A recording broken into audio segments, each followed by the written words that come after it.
नमस्कार मित्रांनो, मी शोभम पवार. मित्रांनो, तुम्ही जर दिव्यांग असाल तर दिव्यांगांनी दिव्यांग प्रमाणपत्र, अपंग प्रमाणपत्र किंवा त्याला आपण डिझॅबिलिटी सर्टिफिकेट किंवा UDID कार्ड सुद्धा म्हणतो, तर हे काढणं गरजेचं आहे. कारण आपल्याला शैक्षणिक कामासाठी, योजनेसाठी हे अनिवार्य आहे.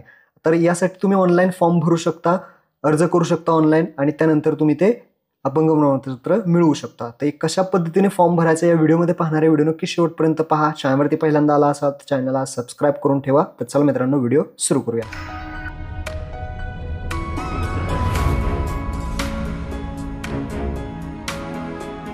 तर मित्रांनो, सर्वात प्रथम तुम्हाला या वेबसाईटवरती यायचं आहे. swavalambanCard.gov.in या सरकारच्या वेबसाईटवरती यायचं आहे. या वेबसाईटची जी काही लिंक आहे तुम्हाला डिस्क्रिप्शनमध्ये दिली आहे. इथे तुम्हाला भरपूर ऑप्शन वरती दिसतील.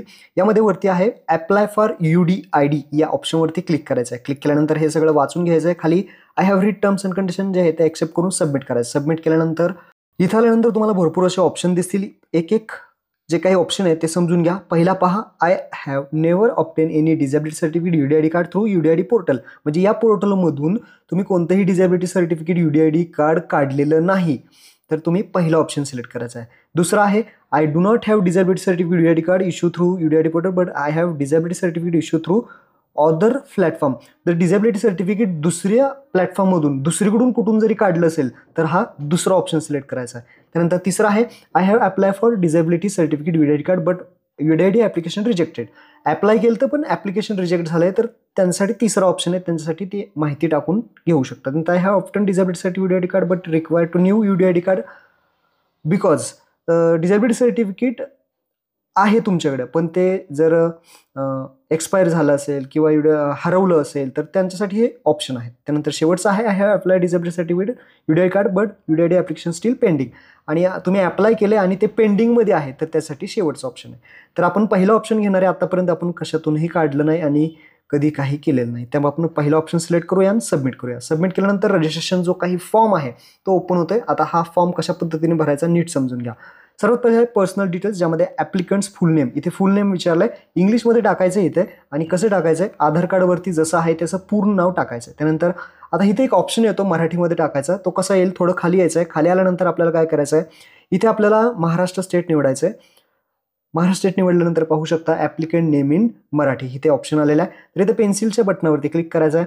जे काही मराठीमध्ये नाव आहे ते आपल्याला व्यवस्थितरित्या टाईप करून घ्यायचं आहे आणि ते पुन्हा एकदा या पेन्सिल बटनावरती क्लिक करायचं. क्लिक केलं की हे लॉक होऊन जाईल. अनलॉक करायचं असेल तर त्या पेन्सिलच्या बटनावरती क्लिक करून तुम्ही लॉक करू शकता. त्यानंतर ॲप्लिकंट मोबाईल नंबर, अपंग व्यक्तीचा मोबाईल नंबर टाकू शकता किंवा घरातील कोणत्याही व्यक्तीचं टाकू शकता. ईमेल ID टाकायची गरज नाही. डायरेक्टली डेट ऑफ बर्थ विचारली, आधार कार्डवरती जी जन्मतारीख असेल तीच इथे जन्मतारीख तुम्हाला टाकायची. त्यानंतर जेंडर, मेल, फिमेल, ट्रान्सजेंडर, जे काही अपंग व्यक्ती आहे तो कोण आहे ते इथे टाकायचं. त्यानंतर name of the applicant, father, mother, guardian. जे काही ॲप्लिकंट आहे, जो अपंग व्यक्ती आहे, त्याचं रिलेशनशिप विचारली जाईल. म्हणजे फादर, त्याच्यासोबत कोण आहे, फादर आहे, मदर आहे, कोणाचंही नाम तुम्ही इथे टाकू शकता. किंवा गार्डियनमध्ये मदर असेल तर, अपंग व्यक्तीची मदर असेल तर मदर, गार्डियन असेल कोण अदर व्यक्ती असेल जसं की husband, wife, brother, sister, son, daughter, uncle, aunty, self, other, अशा पद्धतीचे ऑप्शन आहेत. तर अपंग व्यक्तीवर जो कोणी व्यक्ती असेल त्याचं इथे टाकायचं, त्या माहिती त्या नाव टाकायचं आहे आणि कॉन्टॅक्ट नंबर विचारलाय, कॉन्टॅक्ट नंबर टाकायचा आहे. अपंग व्यक्तीच्या सोबत जो व्यक्ती असेल तो, मग तो कोणीही असू शकतो.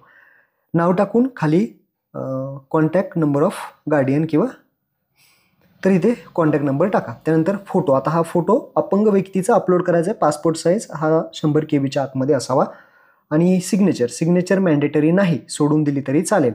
तर इथे फोटो आपण चूज फाईलवरती क्लिक करून अपलोड करायचा आहे. त्यानंतर सिग्नेचर कोणीही अपलोड केली नाही तरी चालेल. त्यानंतर प्रूफ ऑफ आयडेंटिटी कार्ड, त्यानंतर do you have Aadhaar card आहे का, तर येस करायचं आहे. आधार नंबर टाकायचा आहे.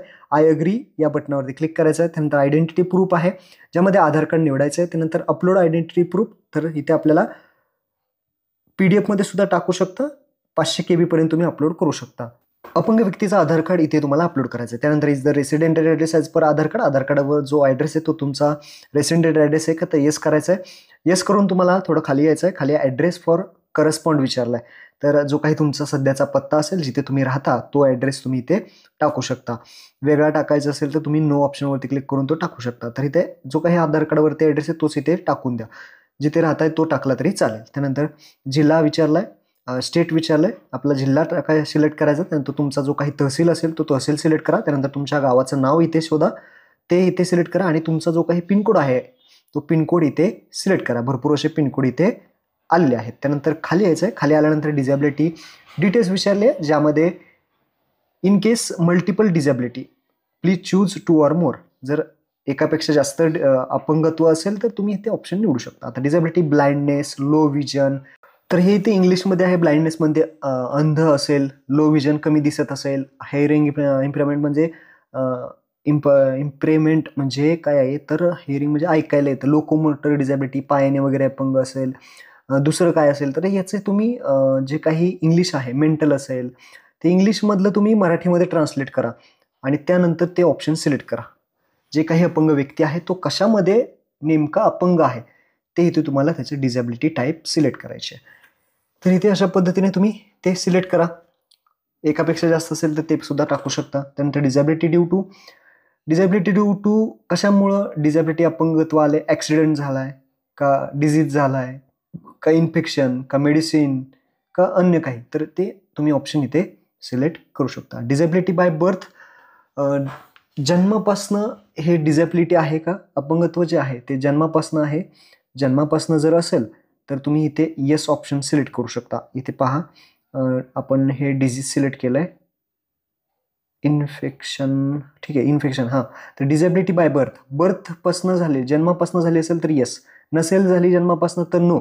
तर नो तर मग डिझॅबिलिटी सिन्स कधीपासनं अपंगत्व आलं आहे तर ते कधीपासनं आलं असेल ते तुम्ही इथे अशा पद्धतीने सिलेक्ट करू शकता. नंतर हॉस्पिटल आता सिलेक्ट करायचं आहे. तर is your treating hospital other state district, तर नो करायचं आहे. त्यानंतर हॉस्पिटल नेम आपल्याला आता इथे दाखवले जाते. तुमच्या जिल्हा जो निवडला आहे त्या जिल्ह्यामध्ये कुठे कुठे हॉस्पिटल आहे ते सगळे दाखवले जाईल.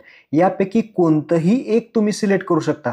आता एकाच ठिकाणी जाणं गरजेचं नाही, तुम्ही कुठलंही एखादं हॉस्पिटल यातलं सिलेक्ट करा, कॅप्चा टाका आणि टर्म्स अँड कंडिशन ॲक्सेप्ट करून सबमिट बटनावरती क्लिक करायचं आहे. एकदम सोपी पद्धत आहे.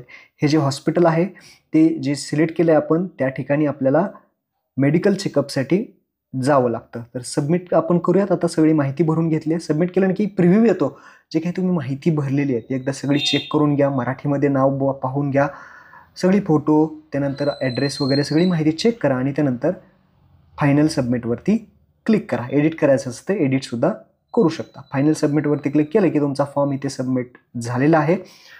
फायनल सबमिट जरी झालं तरी तुम्हाला एडिट करता येतं. आता हे 2 प्रिंटा काढायचे, डाउनलोड ॲप्लिकेशन, डाउनलोड रिसिप्ट, दोन्ही प्रिंटा काढायचे. तुमचे आधार कार्ड, तुमचं रेशन कार्ड आणि पासपोर्ट साईज फोटो या गोष्टी घेऊन तुम्हाला हॉस्पिटलमध्ये जायचं आहे. म्हणजेच अपंग व्यक्तीला हॉस्पिटलमध्ये घेऊन जायचं आहे आणि तिथे त्यांचं मेडिकल चेकअप होईल आणि त्यानंतर 15 ते 30 दिवसाने डाउनलोड करता येईल. नेक्स्ट व्हिडिओमध्ये आता डाउनलोड कसं करायचं ते पाहूया. धन्यवाद. जय हिंद, जय महाराष्ट्र.